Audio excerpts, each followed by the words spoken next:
So the title of this message this morning is Christ-Centered Life. Christ-Centered Life. Kabuki nga ang sintro si Ginoong Jesucristo. Amo lang Christian life. Parang nagibigay ako ni Gahambal ang mga pointers. But before that, let's start sa aton nga mga kamatuuran nga aton nga makit-andere. Una, dapat makita naton nga ang Kristohanon are dead to sin. Okay, look at verse number 3. For ye are dead. Dead to sin. Amo na Kristohanon, patay sa kasalanan. Look at also Romans chapter 6 to understand this phrase. For ye are dead to sin. Romans chapter 6 verse number 1 and 2. Ano ba sa Bible? Dira kung ito nga tarapang doon. Romans chapter 6 verses 1 and 2. What shall we say then? Shall we continue in sin, that grace may abound? God forbid. How shall we that are dead to sin live any longer therein? So, nakita natin, Christians are dead to sin. Ang Kristohanon nga nagakabuhi sa sala, ila ang grasya sa Ginoo. Arang pabor sa Ginoo wala sa Kristohanon kabuhi sa sala. Aba sa verse number 2, God forbid. Hindi ginadumulian sa Diyos. So paano nga ikaw napatay na sa sala, gipubos ka na Ginoong Kristo sa pagkasala, nagakabuhi sa sala. Christians are dead to sin. Kadua, makita natin not only that Christians are dead to sin, makita man natin sa book of Colossians, especially sa chapter 3, sa verses number 3, Colossians 3:3, kung ito na pang doon ang word, ang balya, and your life is hid with Christ in God. Our life is hid with Christ. Ang atong kabuki, natago na sa Ginoong Jesucristo sa Diyos. So nakita natin, atong kabuki, natago kay Ginoong Jesucristo. Galatians chapter 2 verse number 20. For the further explanation and understanding ang sining nga praise na ginatag sa aton sa Ginoo. Galatians chapter 2 verse number 2 to 20. Okay, Galatians chapter 2 or Galatians chapter 2 verse number 20. I am crucified with Christ. Nevertheless, I live. Kumbaga na lang, saan na ako? Kaupod ni Ginoong Kristo. Apang nagakabuhi ako, apang hindi na ako. Yet not I. Nagakabuhi ako, apang hindi ako, yet not I. Si Kristo nagakabuhi sa akon, but Christ liveth in me.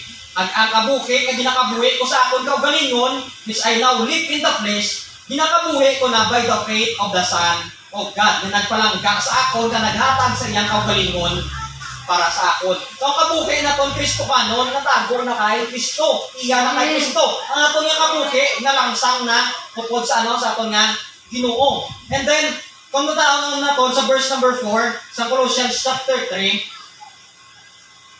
so, muna sa ang aton nga kabuhi, ara na sa Ginoo. So, kung makita natin Colossians chapter 3, verse number 4. When Christ, who is our life, shall appear, then shall ye appear also with Him in glory. So, makita natin, ang aton kabuhi, makita natin, si Kristo. When Christ, who is our life, Right. siya na aton nga kabuhi, napatay kita sa sala, kag nabanhaw kita sa pagkuha ka nabuhi, kay si Ginoong Kristo nabanhaw man. Kag gayon kung nabanhaw kita sa pagkuha kinabuhi, ang kabuhi, pag ina-expectar nga si Kristo na. Right. Amen?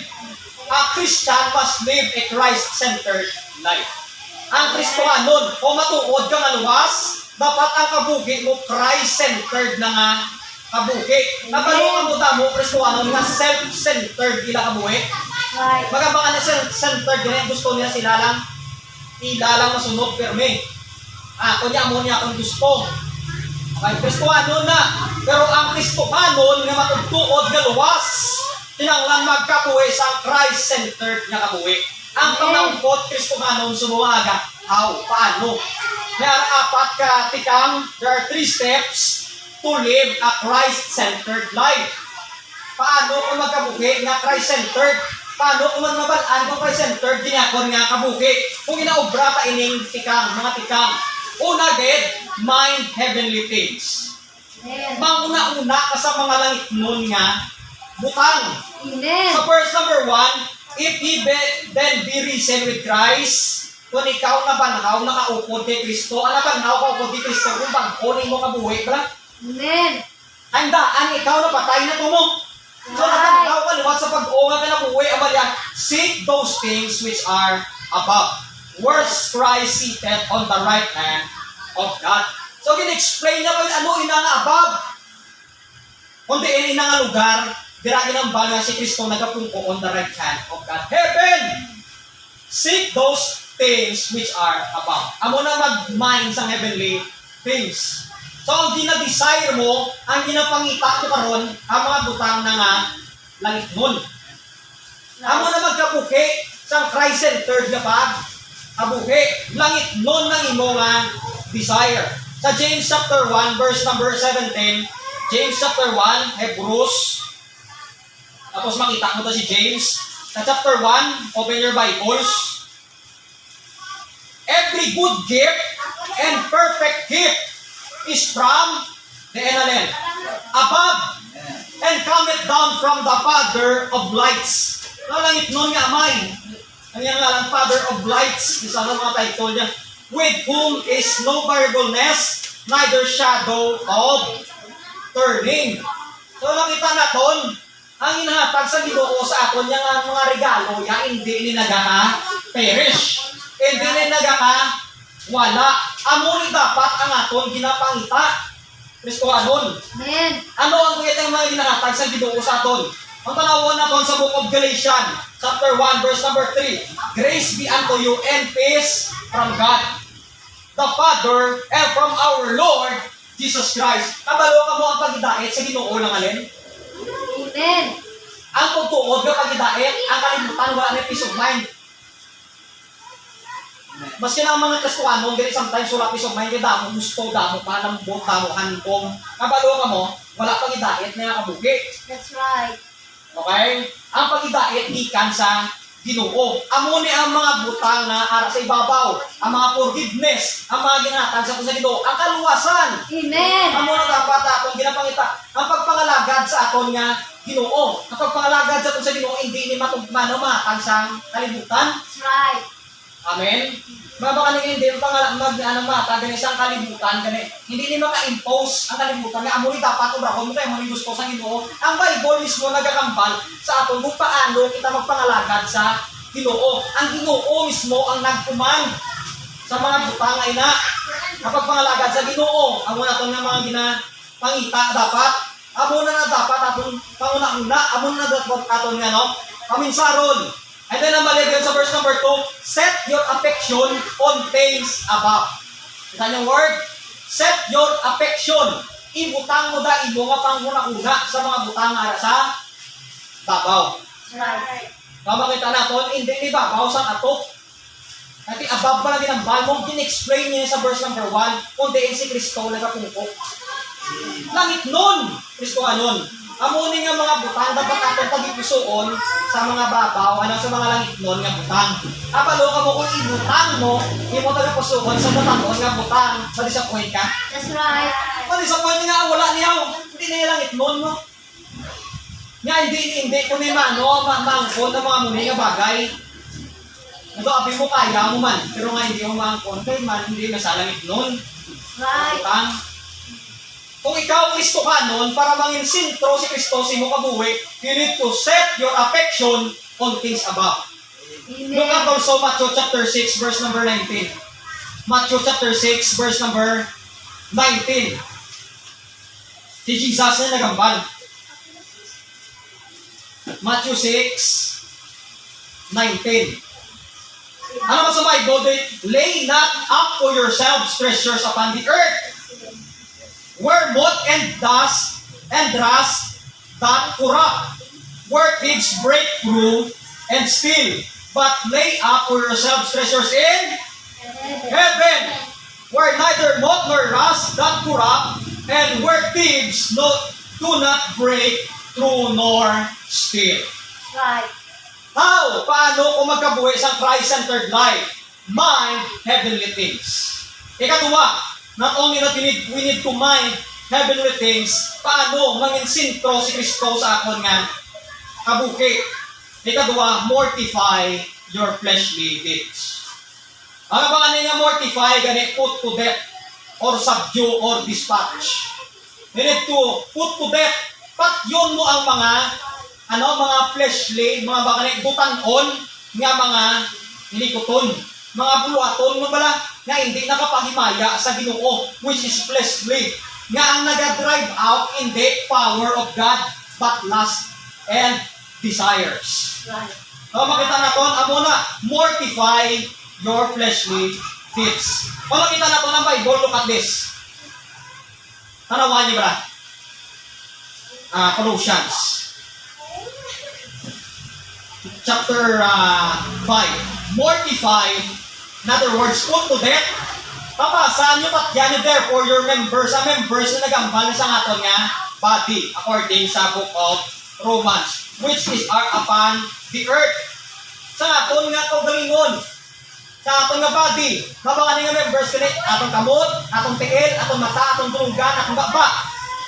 So makita naton, kwaon na, o mabason na, ano ang mga butanga fleshly deeds? Sa balyaw na fornication. What is fornication? Sex without marriage. Uncleanness. Mga kahigpuan. Amen. Diba, ang tao nga nagkakabuhi sa fornication, wala sang peace of mind. Right. Kung kasal kaya, may peace of mind ka mo. Even na mong baka. Tama? May peace of mind ka mo, ang baka yung ininga pamilya, iyanan isang ginuusubong. So, makita natin, fornication, uncleanness, inordinate affection. Anong inordinate affection? Ang tsuraya lalaki, pero ang gusto niya, lalaki.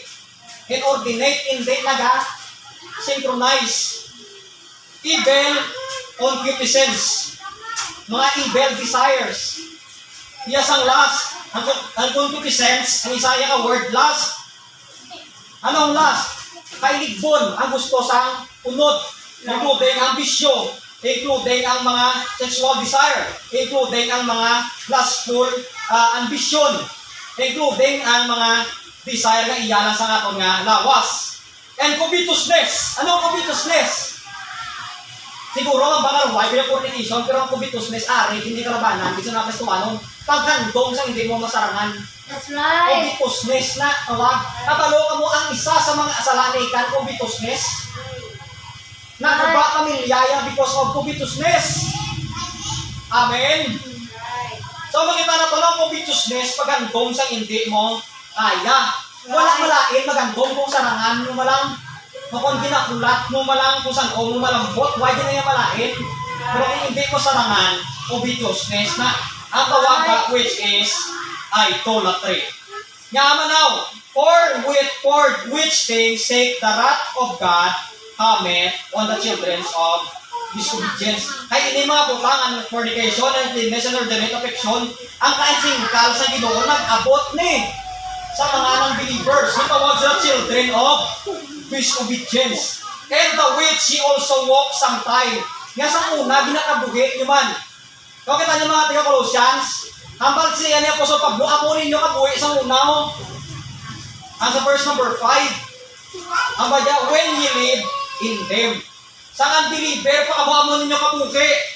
Nga mo fornication, uncleanness, inordinate affection, evil concupiscence.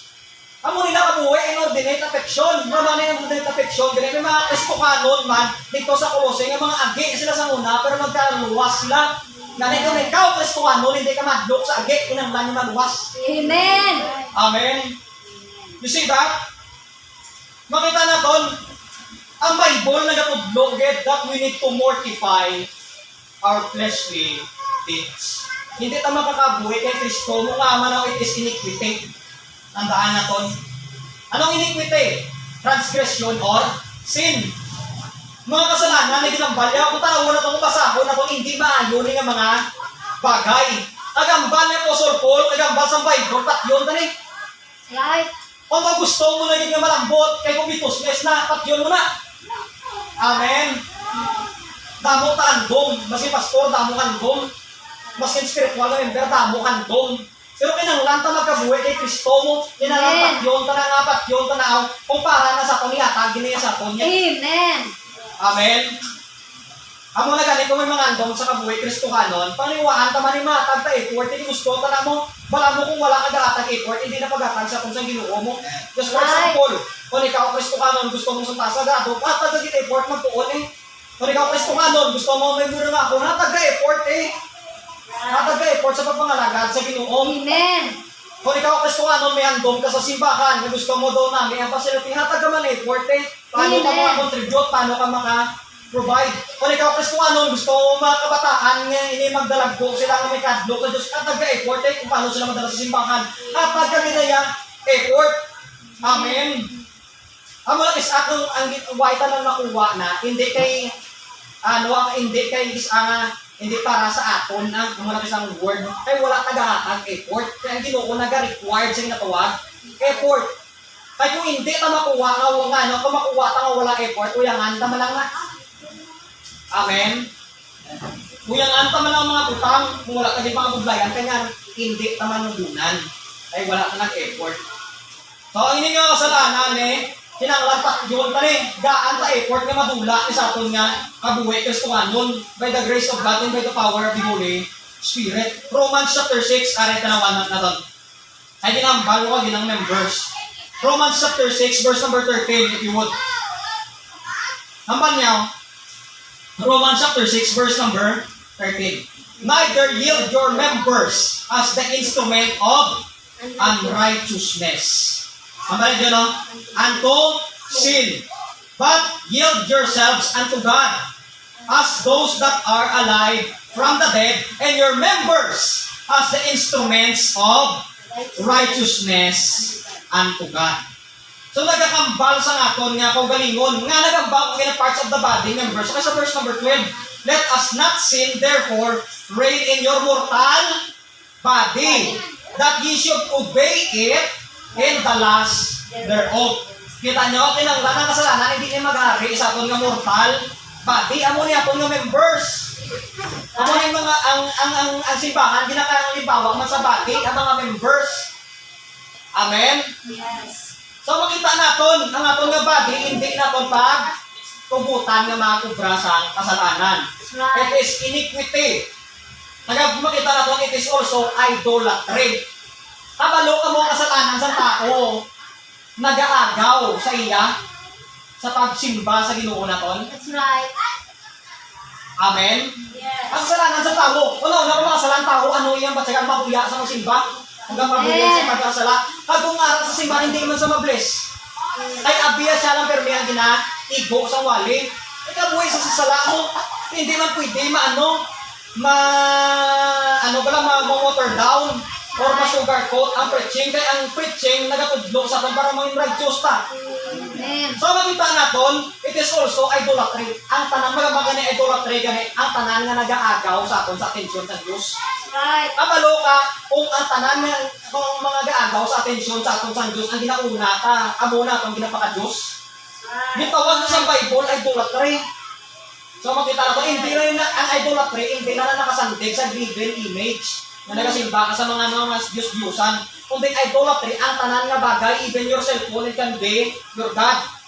Kung wala ka gaalong, amen? Even your time can be your God.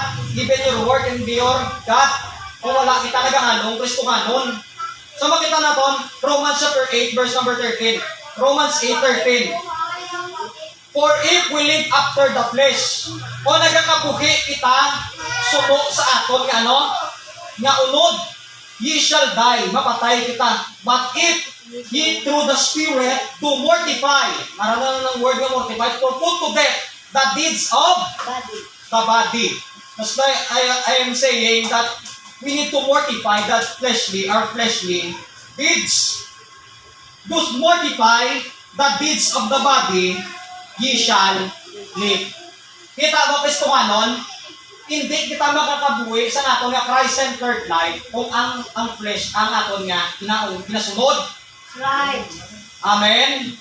Ano ang makamortify without the Spirit of God? Kabalo ka kung ikaw luwas ang Espiritu sa Diyos nagpuyo sa imo. And you have the power to control or to mortify your fleshly deeds.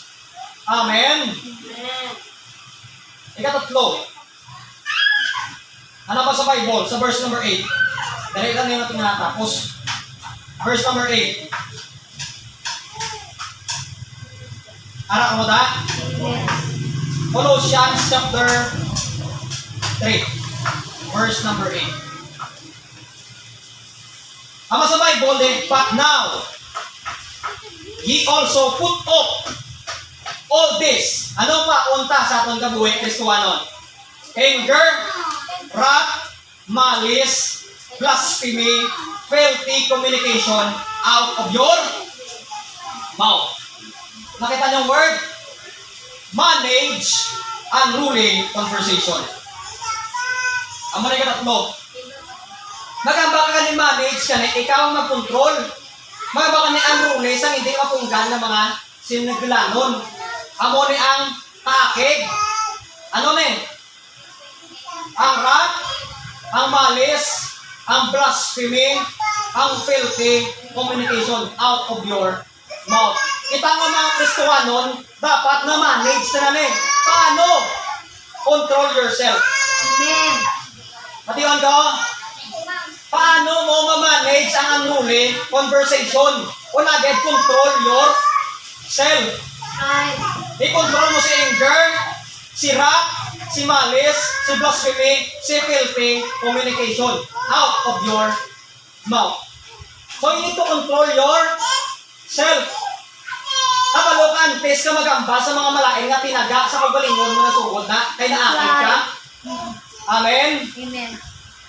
May gusto ka nga ihambal, nagsugod ginaya sa imo, nga atit nga anger. Kabalo ka mo kakig nga tao, damo ginambal. Right. Amen? Ang mga verse ko na lang, anger and sin not, anger and sin not. Kahit kung anger, ay di mo makontrol mo ko galingon, damo ka mambal nga, sinusulan mo man sa ulihi. Proverbs chapter 16, verse 32, tanawan niyo ba? Wala malain nga sa pangakig, basta sa lugar. Amen? Hindi man pwedeng, hindi ka pangakig, kaya ginukugan ka pangakig man, pero sa lugar na pangakig. Proverbs chapter 16, verse 32.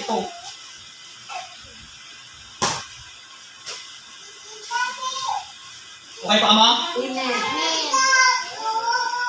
Proverbs 16, 32. Namin nga verse. He that is slow to anger is better than the mighty. Kita niya?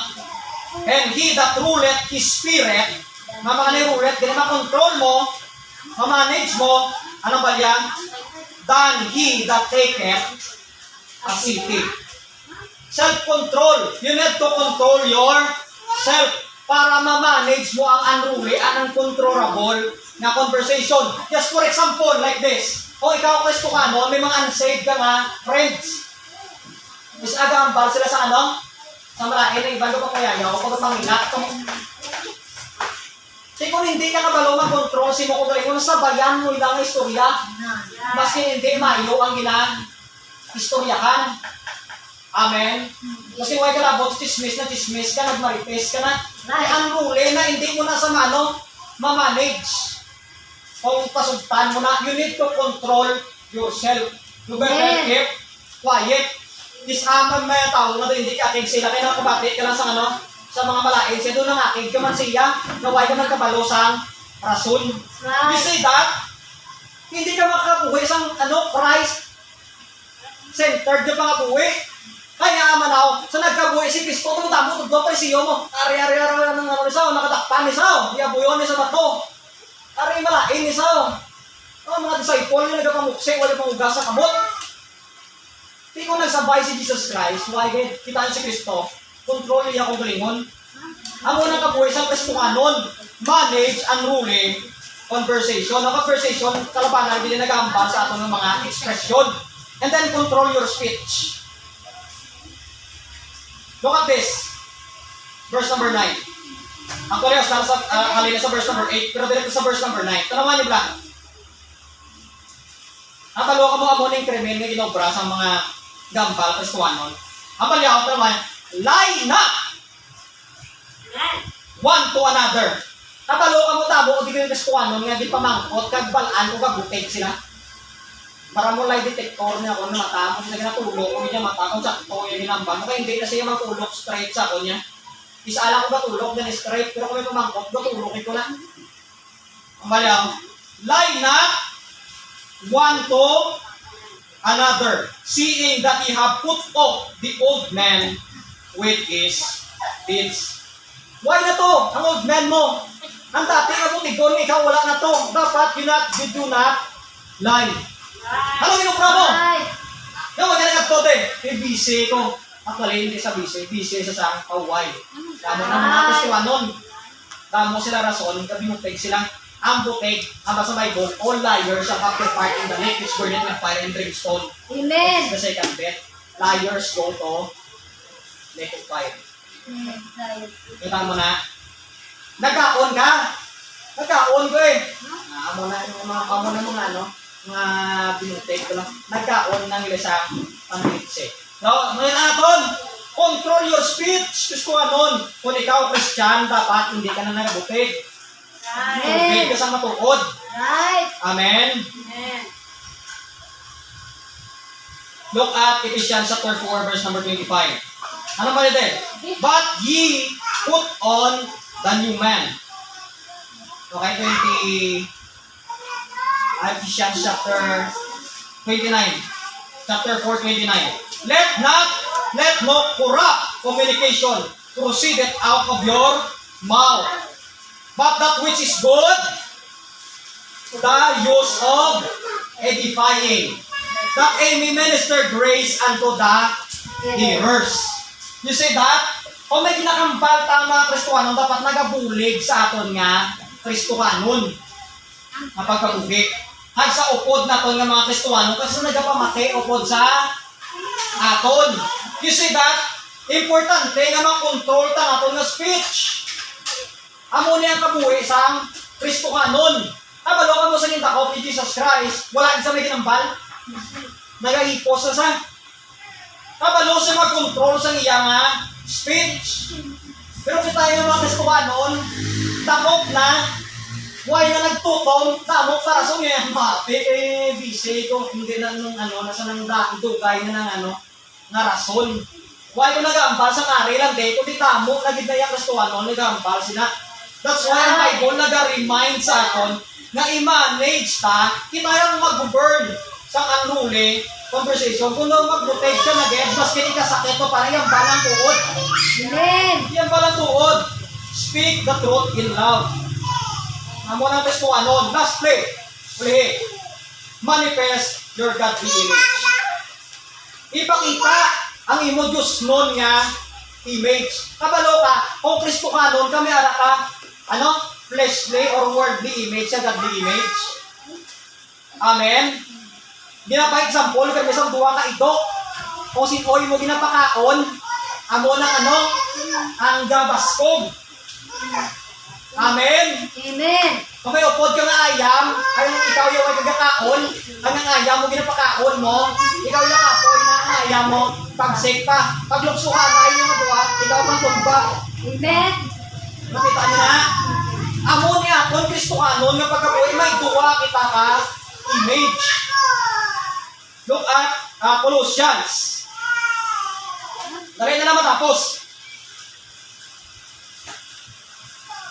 Colossians chapter 3 verse number 10. Naman niya, and ye have put on the new man, which is renewed in the knowledge after the image of him that created him. Put on the new man. Ang pagpuna ito na image dapat ang makita sa aton.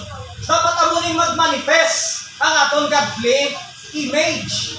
Amen? Amen. Paano kita magambal na sintro sa mabuhay na sa Kristo kung worldly image na nakita sa aton? You see that? Amunin dapat ang ma-manifest. At hindi lang ang godly image, hindi lang dapat sa simbahan mo. Amen? Sa palibot. Amen. Even sa private. Pero most especially sa palibot, gid. Amen. Kaya ginatulok nila kita mo ng mga living epesol.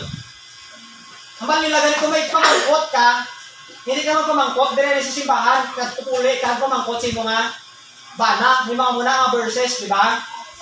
Kung hindi ka na nila dibais, kung may ano ka, itong lang, pamangkot lang karon.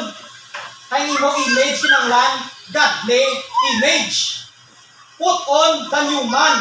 Look at Romans 6:6. Romans 6:6. Ano ba sa Bible dire? Knowing this, that our mortal body is crucified with Him, that the body of sin might be destroyed, that henceforth we should not serve sin. Our old men are crucified. That's why we need to put the new man. Hindi old man, hindi pa ba old man, amo ng word, na ba? Amen? Manifest your godly image, and practice your change manners. Practice your change manners. Magaba ni practice your change manners para manifest mo ang godly image. Ipakita mo nga may pag-o ka na nga, panipatasan. Nagpag-o ng imong ginawi kung ikaw, Kristohanon.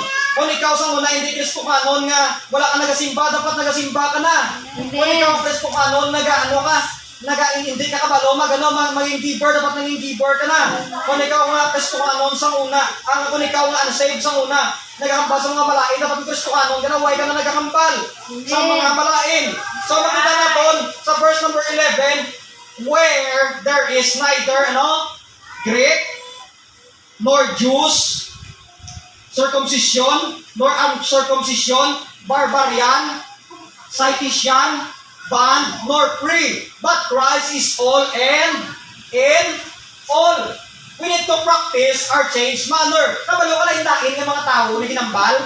Siguro muna yung kuya kay te, amo niya, kung niya custom mo. Kabalo ka ang custom na itong kay Kristo na Christian niya custom. Amen? Mas kinto parambado ka sa una.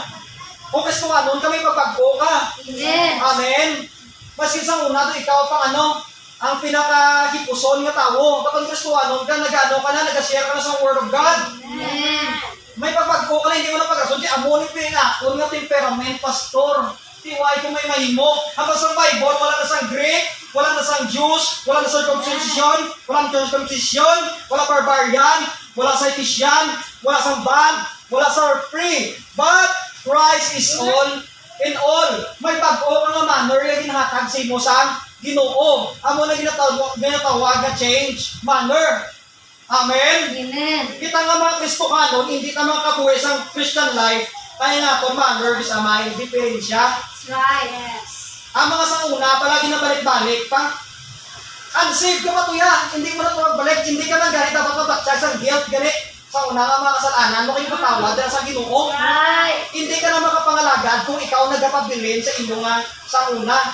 Sa una, pastor, doon wala kang bawa ka pamunga mo. Doon abo na lang ko niya mo, doon abuhin niya ako niya mo.